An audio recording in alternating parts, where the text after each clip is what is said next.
let me tell you what the Broncos have done this offseason, and you tell me if you're impressed or not. Okay. All right? And I'm going to read this straight from the Denver Post on the front page of the sports page today, okay? Show it to everybody in case they didn't see it this morning. Well, you don't believe me? All set and tight end. Okay. So here we go. Isn't that funny? They lose Julius Thomas and they write a headline that says all set at tight end. They've agreed to terms with tight end Owen Daniels, who will be on this show shortly. They've re-signed tight end Virgil Green. They've agreed to terms with backup linebacker Steve Johnson. They've lost guard Orlando Franklin. He signed with the Chargers.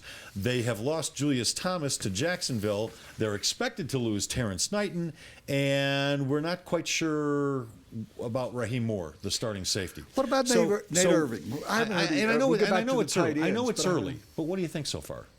I was telling the young men and women that work with us that it reminded me of when I took geology in college.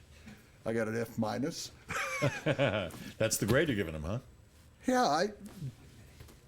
When you compare to the Colts, when you compare to even the Eagles, because at least they're doing something, I always feel like when I'm in traffic that I get off the interstate, I get off streets, I want to keep moving. Are you like that at all, or do you rather sit in traffic? Meaning if things are clogged up, you take a different route. Yeah. And you squirrel your way.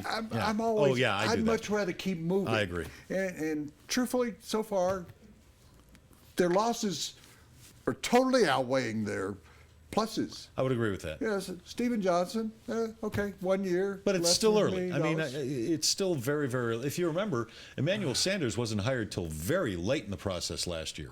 So there are still people out there. There's still people yet to be cut who might be out there.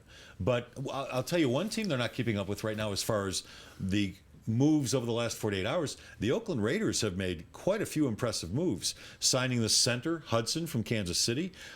They have signed today Curtis Lofton, the linebacker who led the Saints in tackles, and a guy I liked that I thought would have been a nice guy to replace Terrence Knighton if Terrence Knighton leaves. That's Dan Williams of Arizona, who was a key part of the run-stuffing Arizona defense, a very good run-stuffing Arizona defense. So you're right. You have to not just take it at face value, just what the Broncos are doing, but what they've done relative to other teams, especially in their division.